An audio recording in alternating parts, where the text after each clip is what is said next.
Le armi più strane della guerra. Potresti aver sentito parlare delle armi più strane utilizzate durante la Guerra Mondiale 1, come la pistola che spara o la bomba che se la lanci esplode. Ma l'arma più letale in assoluto era il MIVAR sintonizzato sul 4 a volume 86. L'elevato rumore prodotto dal TV catodico installato nella terra di nessuno era così forte da coprire il rumore delle bombe e provocava la sordità temporanea delle truppe nemiche, permettendo così l'avanzata degli alleati.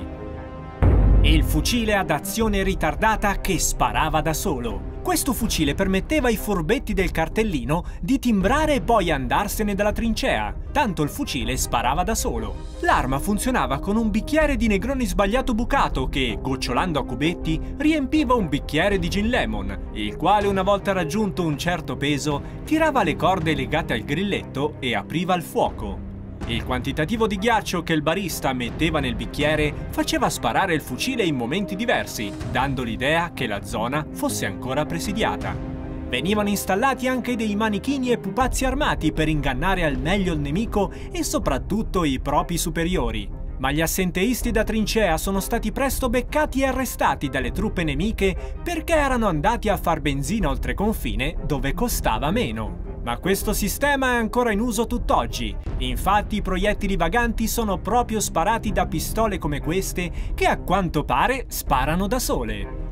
L'armatura più resistente ma allo stesso tempo pesante era la 3310. Essa era composta da un fitto strato di telefoni Nokia che formava un giubbetto antiproiettili imperforabile. Questa armatura era talmente protettiva che permetteva ai soldati di fare la pericena tranquillamente nel bel mezzo del fuoco nemico.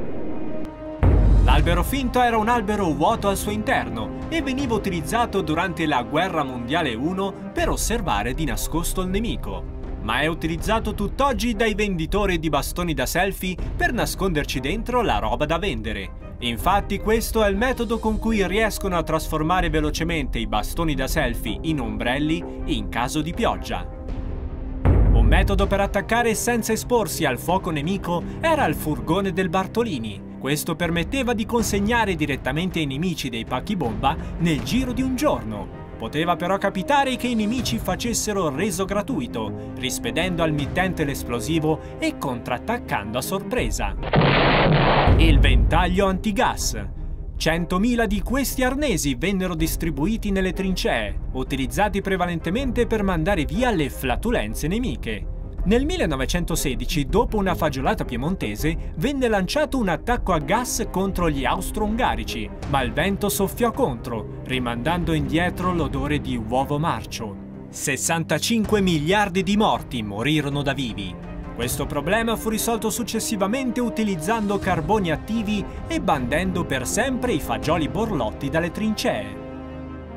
Dai un'occhiata alle altre robe e perditi i prossimi episodi di Storici Mai. La storia non è mai stata così. Questo programma è stato presentato da